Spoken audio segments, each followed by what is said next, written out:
Welcome back, viewers. Now, one of the accused in the Mumbai terror attacks on November 26, 2008, Abdul Rahman Makki, has died. He died of a heart attack. Makki had been sentenced to 6 months imprisonment in connection with a terror financing case in 2020 by an anti-terrorism court. Since then, the terror accused had been keeping a low profile. He was also designated as a global terrorist by the United Nations in 2023, subjecting him to an assets freeze, travel ban and arms embargo.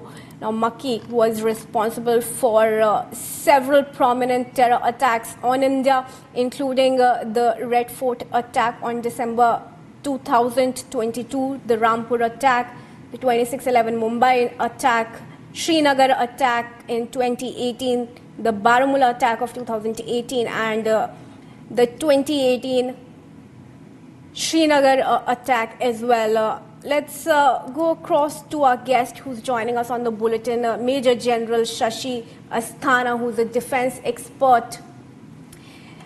Very good afternoon to you, sir. Now, although Pakistan did convict Makki in the terror financing case, his sentence was overturned by the Lahore High Court, citing a lack of evidence. This clearly shows Pakistan continues to harbor terrorists, and it was rather soft on Makki as well, who had the blood of several Indians on his hand.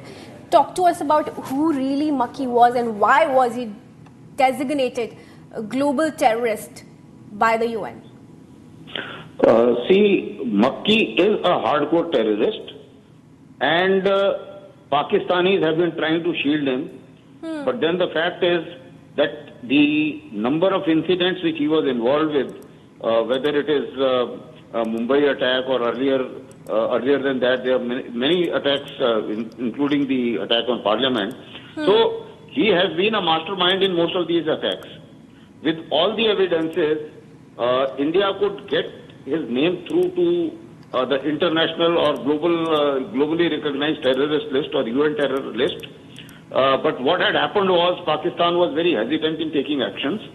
When they did take action and put him in the prison, it was not because they wanted to punish him or something like that. It was more to save themselves from the FATF. Right. Because FATF was actually putting pressure on them. So to save themselves from FATF, they have put him in the jail. And one is happy to hear that at least he has met his fate, and perhaps his deeds have come through, may be late, but certainly he has met justice. Some kind of justice has been done in some manner or the other. Likewise, you see there are many other terrorists, whether it is Hafiz Saeed or there are a whole lot of others. Whenever Pakistan faces the heat of FATF pressure, they put these guys in jail, and then it is business as usual for them. Absolutely. Sometimes they also use the tactics of disbanding that particular organization or giving another name to that gentleman, and then he continues with business as usual. So these are those tactics with which Pakistan is keeping these terrorists alive and supported, and they actually put them in jail only when they come, when there is international pressure. Oh, well, absolutely. Well, thank you, Major General Retired Shashi Asthana, joining us on this bulletin. Viewers, shielded by Pakistan, Abdul Rahman Makki is now dead.